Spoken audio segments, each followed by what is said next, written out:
I have been begging for this theme for quite a while because I am more fascinated than some apparently with the way music affects and influences our lives. So we have some great stories. 8 open micers tonight, 4 of which are brand new first timers to stage.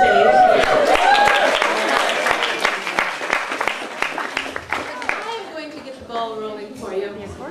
When I was in junior high, I was a permanent fifth wheel. And by that I mean, it's true. Thank you. By that I mean that my group of friends consisted of 2 couples, Tiffany and Steve, Kathy and Craig, and then there's me, who was just nowhere near a boyfriend, so that was the situation. And it wasn't as awkward as you would think, because back in those days, they were innocent times. So they weren't always glaring at me to go somewhere so that they could make out. There was no making out. It was almost like being 5 platonic friends, but not quite.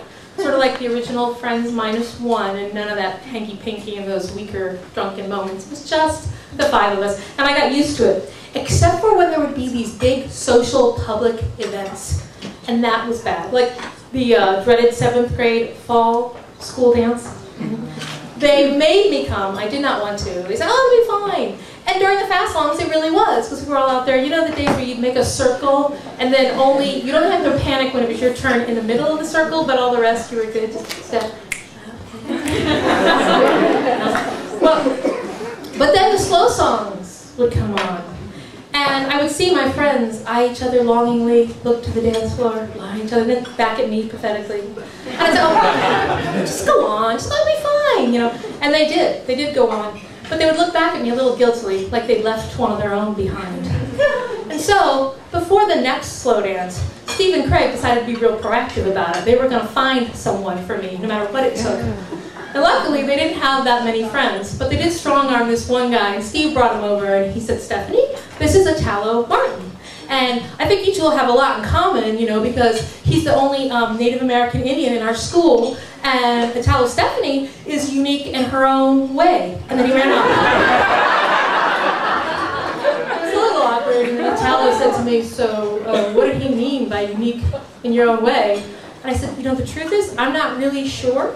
But I do like to read a lot, and I write stories, so maybe that's, oh yeah, I've never met anyone else who likes to waste their time on that stuff. Okay, well, you know, how is it being Native American Indian? Is that cool?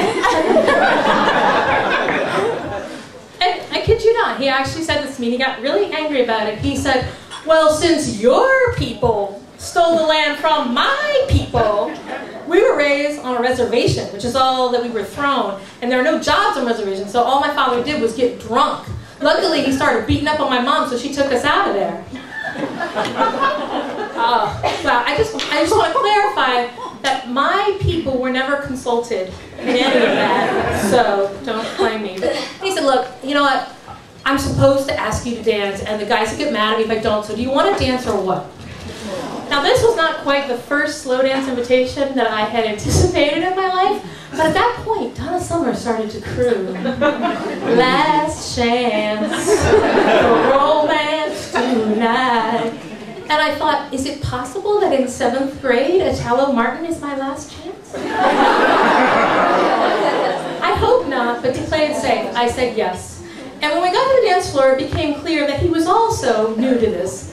And we managed to find, I think, the only way to dance where you were like as far apart as humanly possible. It was the strong arm for both of us, and it was just a slight movement, you know, and it was really wasn't that bad. It was like 2-step, but without any style, rhythm, or grace. And just when she hit that part about, you know, being bad, oh so bad, I was thinking, this isn't that bad, this is alright. But then she breaks it down. I don't know if you're familiar with this song, but she throws in a beat, and it goes into a fast song.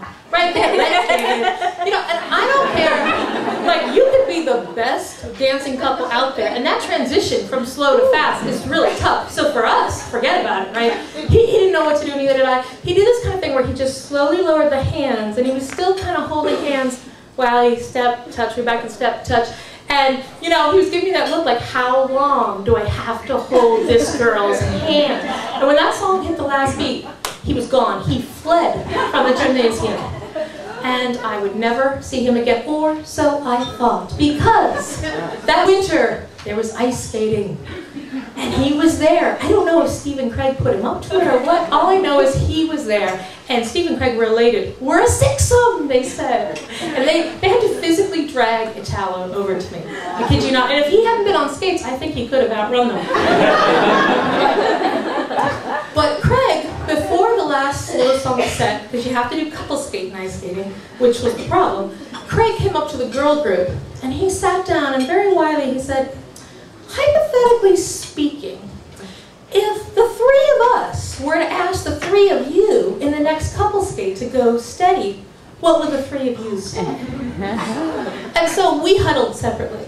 And Tiffany turned to me and she said, I'll say yes if you will, Stephanie. And Kathy said, yeah, me too. I said, wait a minute. Of course you'll say yes. You've been dating these guys for like 6 months. You've been dreaming about going steady. That's all you talk about. I don't even know this person. I don't even know why he would ask me. And they said, well, we can't. It's all or nothing. We can't. You say no, and it ruins it for all of us. I was like, oh, damn, fine. So we went back and we gave the word to Greg that hypothetically speaking, we'd say yes.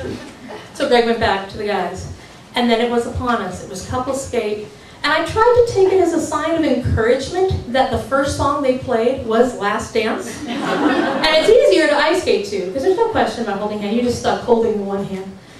And he started bombing around, and it's an interesting vantage point to know what like tough questions someone's about to ask you. It's kind of a good position to be in. I could see him thinking, well, it's already hit the fast part of the song. This isn't romantic. I can't ask her now. So he waited till the next song came on, and it was the Commodores. You're once, twice, 3 times a lady. And I was 3 times a lady. The problem was he didn't know that. But he asked me anyway, and it just came flying out like an insult. He said, will you go steady with me? And I said, yes. And he said, what? And I said, yes, don't ask me again. And he said, why would you say yes? You don't even know me. And that's when I realized that little Craig, that chicken shit, he hadn't like let him in on the whole hypothetical situation. And in fact, they probably guaranteed him that I would say no, so there was no risk for him asking. So he had this big sigh, and we're skating around, and he says, well, all right, I guess if we're going steady, I should probably know, who your favorite football team is. And I said, well, the Redskins, of course. I said, why, who do you like? The Cowboys. You're an Indian and you like the Cowboys? That just seems wrong. But he said, they are the best team out there. And we spoke no more through the rest of the couple skate. Clearly, this relationship would not last. And then when I got off the ice, I discovered to my horror that the other 2 guys had chickened out. I was the only one going steady. I was still in a daze when I got home. And when I walked into the living room, my parents said, oh, how was ice skating? I said, oh, great, nothing new, but I am going steady with someone. And then I walked off to my bedroom.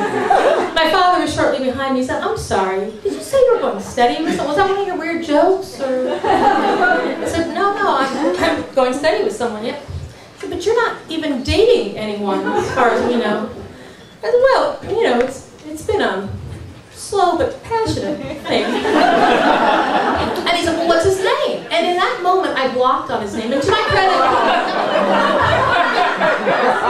but to my credit, it's not the easiest name to remember. It's not like you hear Italo every day. But finally, so I stuttered a little bit, and then he came to me. And I said, Italo Martin! I spit it all at once.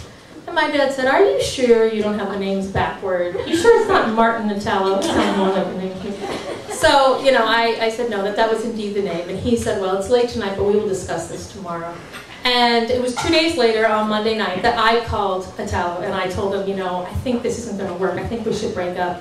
And he said, that's the first thing you've ever said that I agreed with. Thank you. And that was the end. But the good news is I did learn that he was not my last chance for romance. So, thank you.